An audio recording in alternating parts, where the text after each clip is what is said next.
삼위일체 하나님 앞에서 살아가는 신앙이라는 제목으로 하나님 말씀 선포하도록 하겠습니다. 우리 기독교 신앙에서 가장 핵심인데 가장 어려운 게 삼위일체 하나님입니다. 여러분, 하나님은 한 명인가요? 하나님 한 분인가요? 어때요? 하나님은 한 분이에요? 예. 사실 하나님 한 분 하나님 맞는데 우리가 이 한 분을 항상 숫자 1로 생각해서 이제 많이 힘들어하죠. 그래서 우리가 분명히 아버지도 계시고 아들도 계시고 성령도 계시는데 우리는 계속 하나님을 한 분 이렇게 자꾸 생각을 하거든요. 그러니까 여기에서 계속 잘못된 신학이 나왔습니다. 그리고 이 잘못된 신학과 신앙으로 신앙생활을 오래 하시는 분들이 정말 많아요.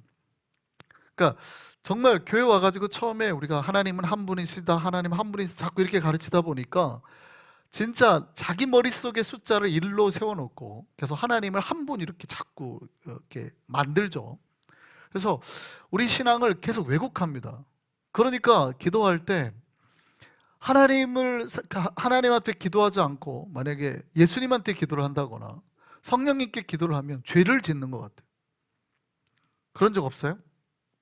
뭔가 하나님의 아버지가 서운해하실 것 같고, 성령님을 찾으면 아버지 하나님이 서운해할 것 같고, 우리가 아들의 뭐 여러 가지 은혜를 구하면 뭔가 지금 내가 뭔가 낮은 단계로 기도한 것 같은 그런 느낌을 받을 때 있단 말이죠. 아버지께 기도를 해야지 성령님께 기도하면 뭔가 조금 뭐 안 맞는데 뭐 이런 생각을 하는 신자들도 꽤 많아요. 그게 왜 그럴까? 바로 삼위일체 하나님에 대해서 잘 모르기 때문에 그래요. 혹은 좀 잘못된 선입견 같은 게 있기 때문에 그래요. 그래서 대부분의 많은 신자들이 약간 잘못된 신론, 우리가 말하는 신론이라는 기독교 그 신학적인 표현입니다. 하나님에 대한 그 개념을 가지고 있어요. 그래서 오늘 이 밤에는 삼위일체에 대해서 좀 알아보고 우리가 어떻게 하나님을 알고 그 하나님은 도대체 우리에게 어떻게 역사하시는지를 좀 살펴보려고 합니다. 기독교의 가장 어렵고 가장 신비가 바로 삼위일체예요. 가장 많이 오해도 많이 되는 거, 가장 많이 잘못 알고 있고 그럽니다. 근데 그 중에 가장 우리가 많이 실수하는 것이 뭐냐면 하나님은 몇 명이에요? 몇 분이에요? 한 분이라고 합니다. 그래서 우리가 제일 많이 실수하는 게 뭐냐면 하나님을 자꾸 그러니까 한 명이라는 숫자로 기억하는 거예요. 그걸 단신론이라 그러는데 하나님이 한 명이어야 된다고 자꾸, 이게 이제 유대교에서 나온 신학 때문에 그래요. 하나님을 한 명이라고 하니까 이제 유대교든 알라를 믿는 이슬람이든 거기는 걱정이 없잖아요. 하나님이 한 명이니까. 근데 우리 기독교는 그렇지 않거든요. 이게 이제 되게 헷갈리는 거예요. 그래서 유대교랑 같다고 생각하는 사람도 있고 이슬람이랑 같다고 생각하는 사람도 있는데 전혀 다르죠. 우리가 주일을 지키는 이유도 마찬가지입니다. 우리가 주일을 지키는 이유도 안식일이 주일의 의미로 바뀌었다는 의미에 대해서 제가 설명을 드린 적이 있죠. 예수 그리스도가 하나님이기 때문에 기독교는 바뀌는 거예요. 그러니까 아직도 안식일을 지켜야 된다고 주장하시는 분이 있는데 아니죠. 우리는 주일을 지키죠. 주일에 안식일적인 의미가 있을 뿐이지 우리는 정확하게 예수 그리스도의 부활한 주일을 지킨단 말이에요. 그래서 이게 기독교적인 의미에서 정확하게 우리가 하나님을 어떻게 믿느냐를 알아야 됩니다. 그래서 우리가 하나님이 한 분이라고 하니까 자꾸 무슨 생각을 하냐면 단신론이라 그래요. 이거를 하나님은 한 분, 그러니까 하나님은 한 명이라고 생각해요. 그래서 누구만 있다고 생각해요? 성부 아버지만 있다고 생각하는 단신론자가 있고, 또 성자 아들, 이게 이제 구속주 단신론이라 그러는데 예수 그리스도만 신이라고 믿는 사람들이 있어요.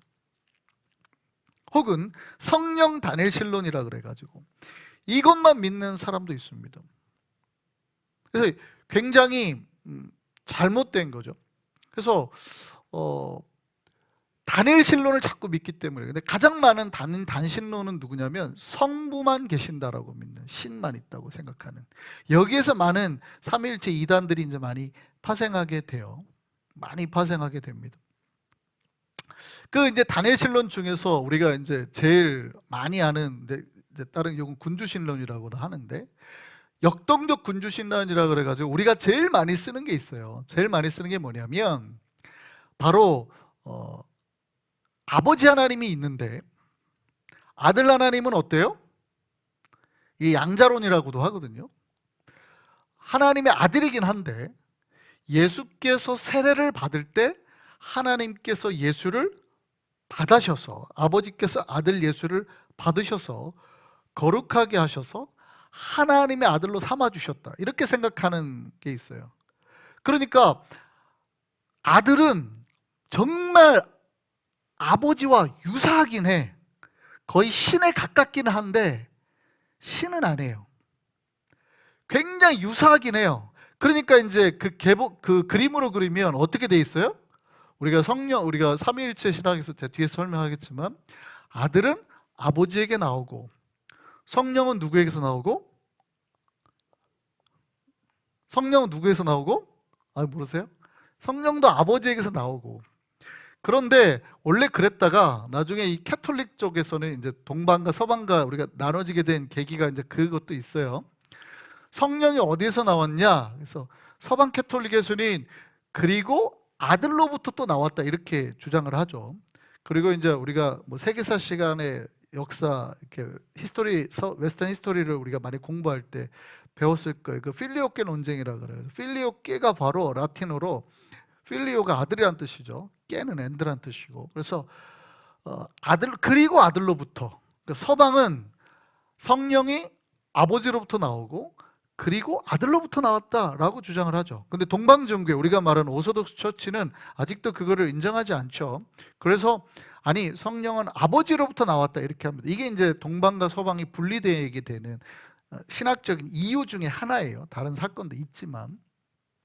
그 이제 성령이 어디서 나왔냐, 이렇게 보는 거예요. 그러니까 이렇게 개념을 잡으면 사람들이 어떤 생각을 가지냐면, 아버지 하나님은 위에 계시고 아버지 하나님으로부터 나왔으니 아들 하나님이 어디 있다고 봐요?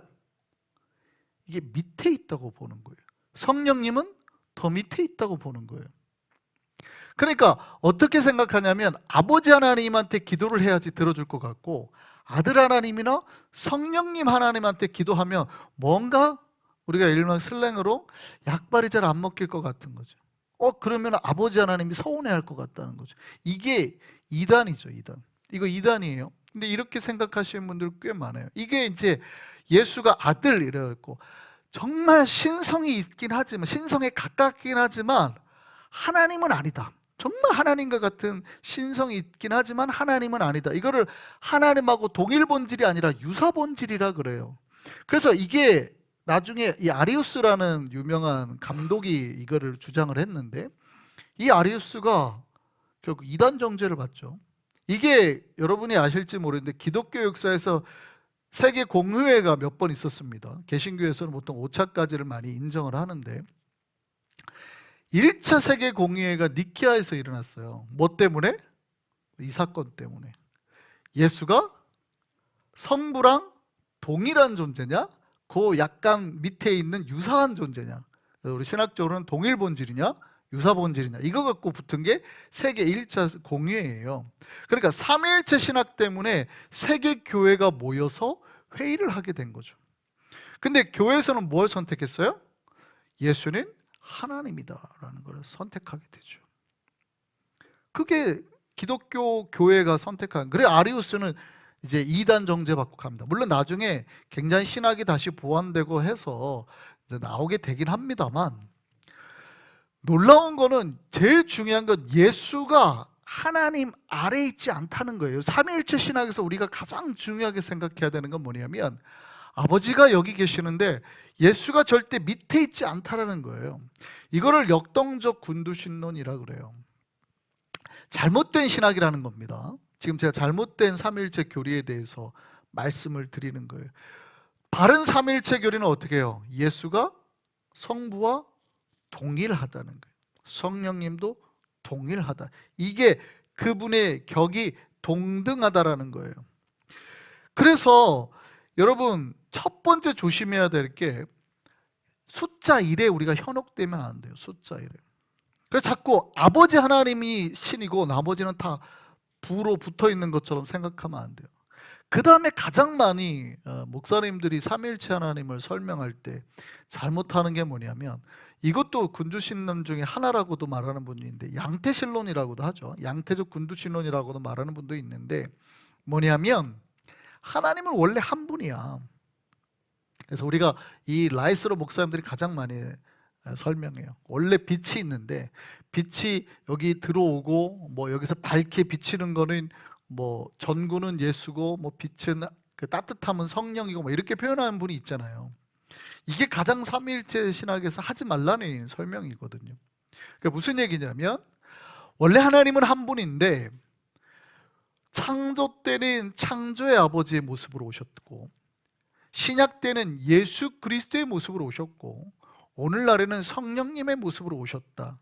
이게 이제 양태신론이에요. 양태적 군주신론이라고도 하는데, 근데 무슨 얘기냐면, 하나님은 원래 한 분인데 한 분 하나님이 다른 모습으로 나타났다는 거예요. 이렇게 생각하는 신자들이 정말 많습니다. 이것도 이단이에요. 지금 제가 앞에다 이단 얘기하는 겁니다. 단신론이나 혹은 아까 양자론, 제가 역동적 군주신론이죠. 양자론이에요. 예수를 양자로 받아들였다. 이것도 다 이단이고, 양태론, 하나님이 다른 형태로 드러났다. 이것도 세 개가 다 잘못된 거예요. 잘못된. 근데 이렇게 믿고 있는 신자들이 정말 많아요. 이거 다 잘못된 거예요. 그래서 구약의 하나님이 아니라 예수 그리스도만 믿는다고 중요하게 생각하는 이단들도 있었어요. 초기에는. 그래서 그게 나중에 기회가 되면 한번 설명해 보겠습니다. 유명한 하르낙이라는 신학자가 있어요. 1차 세계대전 당시 독일에서 자유주의 시대를 이끌었던 유명한 신학자 중 한 명인데 바르트의 스승이기도 했거든요. 이분이 쓴 논문이 뭐냐면 바로 그겁니다. 구약의 하나님은 필요 없고 구약은 율법적이고 신약이신 예수 그리스도, 신약에 나온 예수 그리스도의 하나님만 진짜 하나님이다. 사랑의 하나님이다. 그 논문을 써가지고 그분이 이제 박사를 받게 되죠. 바르트도 처음에는 그쪽으로 논문을 쓰다가 나중에 이제 급선화하게 되죠. 그들이 1차 세계대전을 지지하는 이렇게 글을 쓰는 거 보고 이 자유주의 시대의 어떤 신학은 끝났다. 이렇게 이제 하면서 바르트가 신정통으로 돌아서게 됩니다. 어쨌든 그런 거예요. 그러니까 신학에서 하나님을 잘못 이해하고 따르는 신자들이 너무 많았다는, 기독교 전통에서. 근데 오늘날에도 보면 신자들이 평생 하나님을 믿고 따르면서도 하나님을 그렇게 잘못 믿고 따르는 신자들이 꽤 많더라. 오늘 이 밤에 우리가 삼위일체 하나님에 대해서 온전하게 깨닫고 바른 신앙으로 주님 앞에 나아가는 저와 여러분 됐으면 좋겠습니다. 그러면 제가 이제부터 설명을 드릴게요. 그럼 바른 삼위일체 신앙은 뭐예요?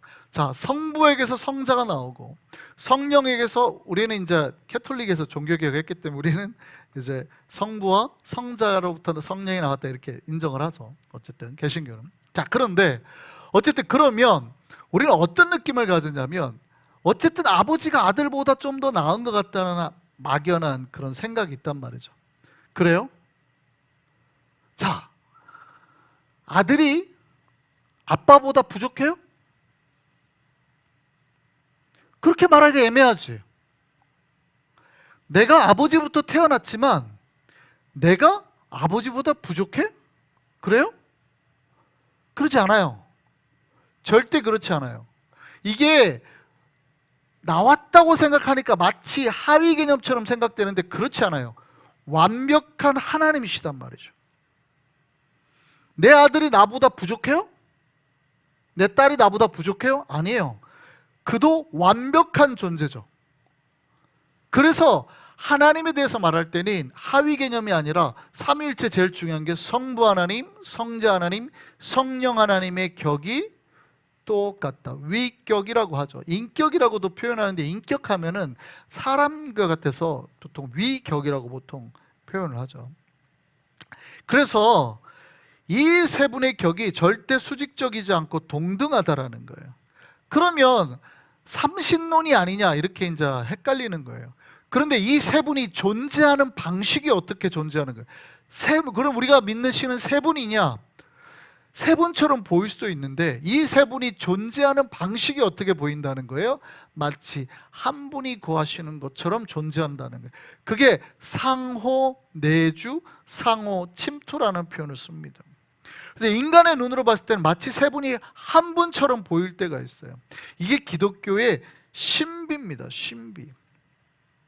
그래서 요한복음에 보면 항상 우리가 하나님을 가장 잘 믿는 상태가 이 삼위일체 신비가 가장 이루어진 상태라고 표현해요.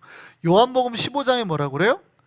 네가 내 안에, 내가 네 안에. 우리가 신앙생활의 가장 거룩한 상태가 언제냐면 하나님 예수 그리스도와 내가 이렇게 멀리 있는 상태가 아니에요. 어려운 말로는 내가 주체고 예수가 객체인데 이렇게 떨어져 있는 상태가 아니라 그 주체와 객체가 그 안에서 마치 한 존재처럼 존재하는 상태. 이거가 바로 우리가 신앙인이 주님을 영접한 상태거든요. 하나가 된 상태. 똑같습니다. 예수께서 마지막에 십자가에 죽으시기 전에 요한복음을 보면 예수께서 뭐라고 기도하냐면 아버지가 내 안에, 내가 아버지 안에 거하는 것 같이 라고 말하거든요. 이게 기독교의 신비예요. 신비. 그러니까 신앙이라는 건 뭐냐면 전혀 달라 보이는 두 존재가 그 안에서 하나 되는 역사. 이게 삼위일체 신앙의 바른 형태예요. 그래서 우리가 예수를 믿으면 믿을수록 제가 뒤에서 좀 설명하겠는데 내가 점점 하나님처럼 되는 거예요. 하나님처럼. 기독교는 그래서 내가 조금씩이라도 점점점 하나님처럼 변해가는 거예요. 왜냐하면 예수께서 내 안에 들어오시고 성령이 내 안에 살아계셔서 내가 점점 하나님처럼 거룩하게 변해가는 거예요. 이런 걸 뭐라 그래요? 우리가 성화라 그러죠. 성화. 이게 바른 삼위일체의 모습이에요. 그래서 기독교는 하나님을 받아들여서 전혀 이질적인 존재가 육과 영의 존재가 만나서 완벽하게 하나가 되는 그 역사를 이뤄내가는 게 신앙인 거예요. 신앙. 그래서 신자는 끊임없이 기도하면서 주님을 맞아들이고 성령님을 맞아들이고 매일의 삶에서도 성령님을 내 안에 받아들이고 성령과 내가, 예수와 내가, 아버지와 내가 온전히 이렇게 한 몸처럼 살아가는 걸, 이거를 사실은 신앙생활이라 그러는 거예요. 다만 역할은 좀 다르죠. 이제 성부, 성자, 성령의 좀 다른 역할들을 이렇게 보면 같이 계셨습니다만 역할은 좀 다르죠. 그래서 성부의 역할과 성자의 역할과 성령의 역할은 좀 달라요. 성부는, 아버지 하나님은 발생하진 않아요. 스스로 계신 분이에요. 아들은 성부로부터 영원히 발생하셨고 성령은 성부와 성자로부터 영원히 방출하셨고 이렇게 표현합니다. 어쨌든 나오셨다는 거예요. 성부는 뭐 하시고? 구속을 계획하시고 성자는 죽음을 통해서 구속을 성취하시고 성령은 구원의 효과를 각 개인에게 적용하시고, 그래서 우리가 에베소서 말씀 주일에 보는데 성령이 다 뭐 했다고 그래요? 우리에게 인치시고 도장 찍고 또 우리에게 그 구원을 뭐 하시고? 보증하시고. 우리가 요즘에 암송하고 있죠. 주일마다. 성령이 우리에게 하는 게 뭐예요? 내가 구원받은 백성이라고 도장 찍고 사탄이 막 공격하잖아요. 쟤는 신앙생활하는 거 보니까 엉망인데. 아니, 내가 보증할게. 누가 보증한다고? 성령께서 보증하시고. 자, 그럼 좀 더 디테일하게 한번 보겠습니다. 우리가 사도신경을 한번 보면 좋아요. 우리 성경책 한번 볼까요? 사도신경 딱 보면 여러분 사도신경에 몇 가지 굉장히 중요한 기독교 교리가 있어요. 교리가 있는데 사도신경을 보면 여러분 사도신경에 뭐가 나와요? 사도신경에 딱 보면 뭐가 나와요? 옛날 사도신경에는 없는데 세번역 사도신경, 우리는 세번역 사도신경을 외우잖아요. 정확하게 고백이 돼 있죠. 나는 이렇게 돼 있습니다. 나의 고백이 중요하기 때문에 원래 그렇게 돼 있어요. 그래서 나는 누구를 믿으며? 전능하신 아버지 하나님, 천지의 창조주. 아버지께서 역할이 뭐예요? 창조주라는 거예요. 그래서 사실은 니케아 콘스탄티노플을 보면 나는 한 분이신 아버지 하나님을 믿으며 이렇게 되어 있습니다. 또 나는 한 분이신 아들 예수 그리스도를 믿으며, 또 나는 한 분이신 성령님을 믿으며, 그러니까 한 분이 숫자 1이 아니라 한 분이신 아버지, 한 분이신 아들, 한 분이신 성령, 이렇게 되어 있어요. 그래서 한 분이라는 개념이 숫자적인 의미가 아니라는 거. 자, 어쨌든 아버지의 역할은 뭐예요? 창조주의 역할이죠. 그러면 아들은, 그 다음에 나는 하고 쭉 외우죠. 예수의 역할은 뭐예요? 우리를 위하여 십자가에 죽으시고 다시 살아나시고 부활하셔서 부활하시고 승천하시고, 그리고 우리를 위하여 다시 심판하러 오시고, 이게 예수의 역할이죠. 구속. 그 다음에 나는 누굴 믿으며? 성령을 믿으며. 이게 우리 사도신조의 고백이에요. 그래서 나는 성부 하나님을 믿고, 나는 성자 하나님을 믿고, 나는 성령 하나님을 믿고, 그게 그 다음에 거룩한 교회, 그 다음에 성도의 교제, 그 다음에 우리가 죄를 용서받는 것, 그 다음에 부활, 영생. 이게 사도신조가 다 기독교의 굉장히 중요한 교리들을 이렇게 다 말하고 있는 거예요. 자, 그럼 이제 여기서 보시죠. 성부의 역할은 뭐예요? 아버지 하나님의 역할은 창조주라는 거죠. 천지를 창조하신 아버지. 그러니까 우리가 기도할 때 천지를 창조하신 예수님, 맞는 말이에요? 틀린 말이에요? 뭔가 물론 창조 때도 예수가 계셨겠지만 뭔가 안 맞는 말이죠. 네, 이해되세요? 정확하게는 구분을 하시는 거예요. 구속을 계획하신 분은 아버지 하나님입니다. 그래서 창조주라고 사도신조에 딱 적혀 있죠. 그런데 오늘 본문을 보면 조금 다르죠. 네, 그런데 오늘 본문을 보면 좀 달라요. 오늘 본문에 우리 그 본문을 이렇게 좀 다른데 27절을 보면 마음을 살피시는 이, 이렇게 돼 있죠. 이 마음을 살피시는 이는 누구를 말하는 거예요? 이 아버지 하나님을 말하는 거예요. 아버지 하나님. 자, 마음을 살피시는 이가 뭐예요? 그러니까 놀랍게도 마음을 살피신다는 말에 세번역 성경이나 다른 성경을 보면 원래 뜻이 뭐냐면 마음을 꿰뚫어 보시는 이. 그러니까 아버지의 역할은 뭐냐면 우리를 꿰뚫어 보시고, 우리가 무슨 생각을 하시고, 우리가 원래 어떤 존재였고, 이거를 다 살피시는 분은 아버지시라는 거예요. 그러니까 모든 창조나 계획과 섭리가 누구 안에서 나오시는 거예요? 아버지 안에서 나오시는 거죠. 아버지 안에서. 그래서 우리가 왜 이런 생각을 하는지를 다 아신단 말이죠. 그리고 모든 거를 계획하시는 분이니까, 우리가 예정론 지난번에 배웠죠. 우리를 택하시는 분이 누구예요? 아버지.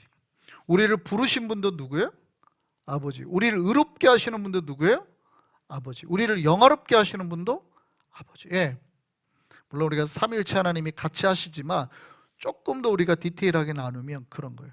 그러니까 우리를 통해서 섭리와 계획과 모든 것을 아시고 역사하시고 꿰뚫어 보시고 이루시는 분은 다 아버지 하나님의 역할이다.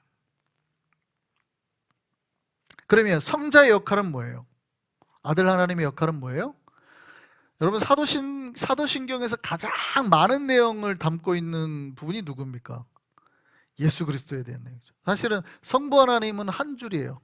성령 하나님도 한 줄이에요.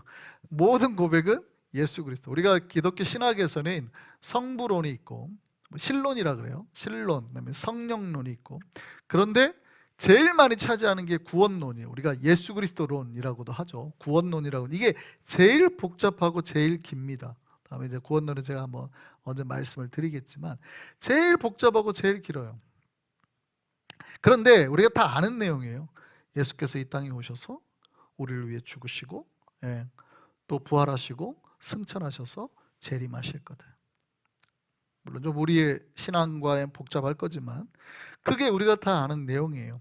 그런데 오늘 본문에서는 조금 다른 거를 얘기합니다. 뭘 얘기하냐면 예수가 우리에게 또 다른 어떤 의미가 있다라고 설명을 합니다. 뭐냐면, 여러분, 하나님이 우리를 거룩하게, 이제 아까 영화롭게 하신다고 그랬잖아요.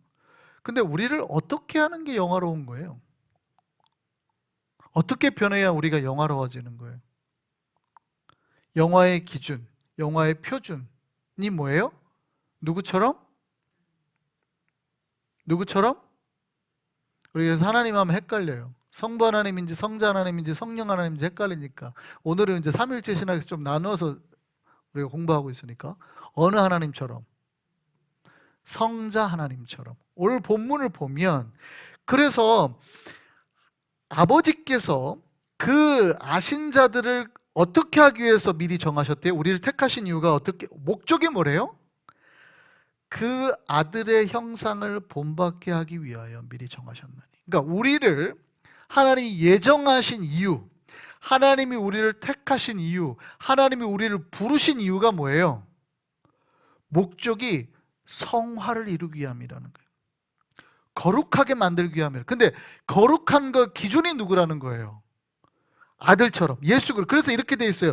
그 아들의 형상을 본받게 하기 위하여. 그러니까 여러분 신앙의 목표가 뚜렷하죠. 우리가 예수를 오래 믿어서 누구처럼 돼야 된다는 거예요? 예수처럼 돼야 된다는 거예요. 예수처럼. 우리 신앙의 목표는 뚜렷해요. 우리가 예수처럼 돼야 된다는 거예요. 그래서 제가 말씀드린 게 우리가 신앙생활을 오래 했는데 얼굴이 구겨지는 거 이거 말이 안 된다고 말한 이유가 그거예요. 하나님 우리를 부르신 이유는 나를 불러서 그냥 구원받고 천국 가게 하려고 하는 게 아니라 원래 목표가 뚜렷한 거예요. 얘를 예수처럼 거룩하게 만들려고.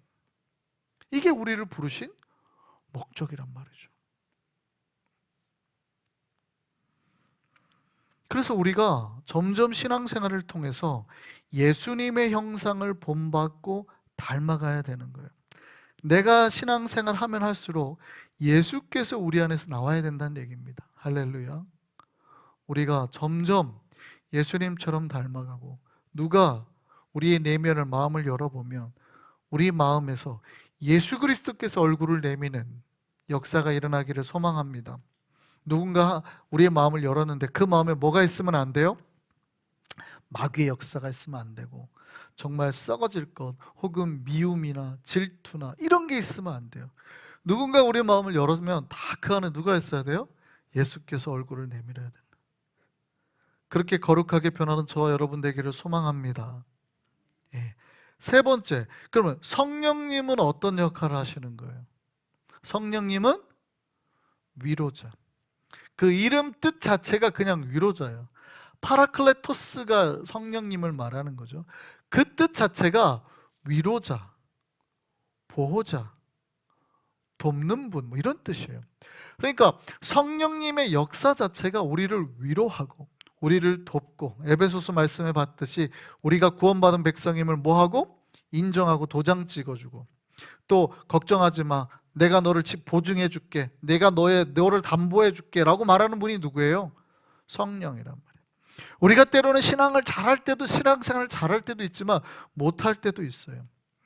그러면 그럴 때 다 누가 우리를 케어해 주시는 거예요? 성령께서. 우리가 때로는 신앙이 너무 떨어져 가지고 기도도 못할 때도 있어요. 혹은 우리가 너무 지쳐 가지고 기도가 안 나올 때도 있어요. 그럴 때 우리를 옆에서 격려해 주고 우리의 기도할 수 있게 힘을 해 주고 우리를 위해서 간구해 주시는 분이 누구라는 거예요? 성령 하나님이에요. 오늘 본문에 보니까 성령께서 우리의 연약함을 도우시고 우리가 연약해서 힘이 없을 때 우리를 위해서 간구하시는 분들. 어떤 역할을 하시는지 이제 뭡니까? 모든 거의 계획, 섭리자가 창조주 하나님이시고 그것을 실행하셔서 우리를 위해서 십자가에 죽으신 분이 아들 예수시고, 그리고 아들 예수를 잘 믿도록 우리를 지키시고 담보하시고 보호하시는 이가 성령님이라는 사실. 할렐루야. 물론 이 세 분은 마치 한 분처럼 역사하시는 거예요. 그 안에 상호 내주하시니까. 그럼에도 우리가 좀 이렇게 이분들의 역할을 좀 달리 볼 필요는 있죠. 그래서 기독교는 이 삼위일체 하나님의 역사를 통해서 우리에게 이루어지는 거예요. 우리를 향한 구원의 계획을 하나님께서 세우셨고 우리를 위해서 그 구원의 계획을 따라 예수께서 우리를 죽으셨고 그걸 우리가 믿고 고백할 때 성령께서 그 모든 신자들의 삶 가운데 어떻게 해요? 역사하시고 간섭하시고 위로하고 지키신단 말이죠. 이 세 분이 하나 되는 거예요. 그래서 요한복음 말씀을 보면 예수께서 기도할 때 뭐라고 기도해요? 아버지와 제가 하나인 것처럼 저들도 하나 되게 해주소서. 그래서 삼위일체 신앙을 우리가 알면 서로 뭐 하려고 애를 쓰는 거예요? 화합하고 연합하고 일치하고 화평하려고 애를 쓴단 말이죠. 왜냐하면 아버지하고 아들하고 싸울 수 있어요, 없어요? 이상하죠. 성령님하고 예수님하고 싸울 수 있어요, 없어요? 이상하죠. 똑같다는 거예요. 예수님께서 우리에게 말하는 간구하고 했던 그 마지막 기도는 그거예요. 제가 아버님하고 트러블이 없는 것처럼, 내가 성령님과 트러블이 없는 것처럼 저들도 아버지와 트러블이 없게 하시고, 저들끼리도 서로 갈등이 없게 하시고 하나 되게 하소서. 이게 예수께서 간절히 바랬던 기독교 공동체의 모습이라는 거예요.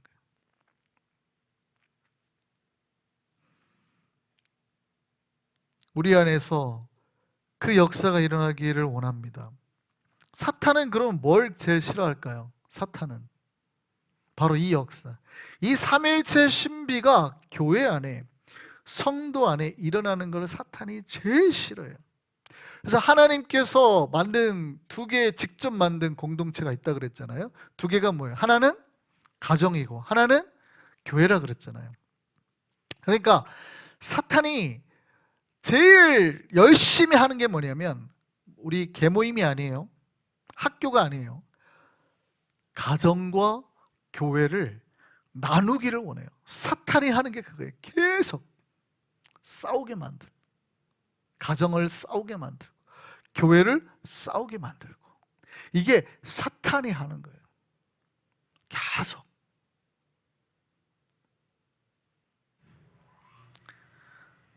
신앙은 뭐냐면, 우리 안에 사탄이 던져주는 그런 잘못된 찌꺼기들이나 그런 가라지들은 뽑아내는 거예요. 솎아내는 거예요. 다 빼고 성령의 역사, 예수의 역사, 아버지의 역사만 우리 안에 담아두는 거예요. 그러면 그 안에서 자연스럽게 어떤 역사가 일어나요? 아버지께서 이루기를 원했던, 처음에 계획했던 그 풍요롭고 거룩하고 아름다운 일들이 개인 안에, 영혼 안에, 공동체 안에, 가정 안에 나타나게 되는 겁니다. 할렐루야. 교회는 그거를 이루는 거예요. 사탄은 우리를 어떻게 써든지 가르려고 하고, 서운하게 하고, 미워하게 하고, 싸우게 만들고. 근데 신앙은 어떻게 해요? 우리 안에 계신 하나님 바라보게 하고, 그 하나님의 음성 듣게 하고, 사랑하고 연합하고 평화와 화평을 이루게 한단 말이죠. 우리가 그렇게 신앙의 길, 믿음의 길, 화평의 길을 가야 될 줄 믿습니다. 그러면 어떻게 해요? 우리가 이렇게 어떻게 해서든지 기도하면서 몸부림치면서 원래 기독교 신비가 삼위일체 하나님께서 이루기를 원했던 그 신앙의 길을 가려고 하면 결국에는 어떤 일이 난다는 거예요? 오늘 본문이 말해주는 건 뭐예요? 우리가 사탄의 그 꼬임대로 넘어가지 않고 신앙의 길대로만 가면 결국에는 어떻게 된다는 거예요? 모든 것이 합력하여서 뭐를 이룬다? 선을 이룬다. 그러니까 내가 생각지도 못한 모든 것이 합력하여서 마지막에 가장 선한 것, 굿이죠, 굿. 가장 좋은 것이죠. 가장 거룩한 것이죠. 이런 것들이 우리에게 일어나도록 하나님께서 하겠다는 거예요. 할렐루야. 기독교는 이 삼위일체 신비 안에 들어가는 겁니다. 사탄의 꾀임에 갈등이나 미움이나 이게 아니라 세 분 하나님이 어떻게 역사하시는가, 교회가 그럼 나는 어떻게 아버지 안에, 아버지를 내 안에 어떻게 받아들이며 사는가, 우리 공동체는 어떻게 이 삼위일체 신비를 서로 지키며 갈 것인가, 이거에만 애를 쓰는 거예요. 그렇게 할 때에 사실은 모든 것이 합력하여서 그럴 때 너희에게 선을 이루게 하도록 내가 만들어 놨다는 거죠. 이게 기독교의 신비고 원리고 크리스천들이 복을 받는 방법이란 말이에요. 이 약속이 우리에게 기억되기를 소망합니다. 믿음은 그거예요. 믿음은 그냥 예수가 계신다라는 걸 믿는 게 아니에요. 믿음은 이 모든 총체적인 것을 말하는 거예요. 우리를 구원하기 위해서 하나님 계획하시고 아들을 보내시고 성령께서는 그 구원을 이루기 위해 도장하시고 이루시고 이걸 위해서 세 분이 연합하시고 하나 되시고 그 하나를 위해서 또 우리를 부르시고 우리도 예수 안에서 하나 되게 성령 안에서 하나 되기를 원하시고 교회가 이렇게 하나 되는 것, 이거를 이루면 모든 영혼과 가정과 교회가 선하게 될 수밖에 없다는 거예요. 이게 기독교 신비예요. 기독교 신비. 할렐루야. 그 안에 머무는 우리의 영혼과 우리의 가정과 우리의 교회 되기를 소망합니다.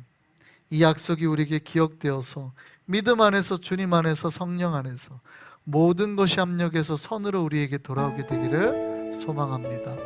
기도하겠습니다.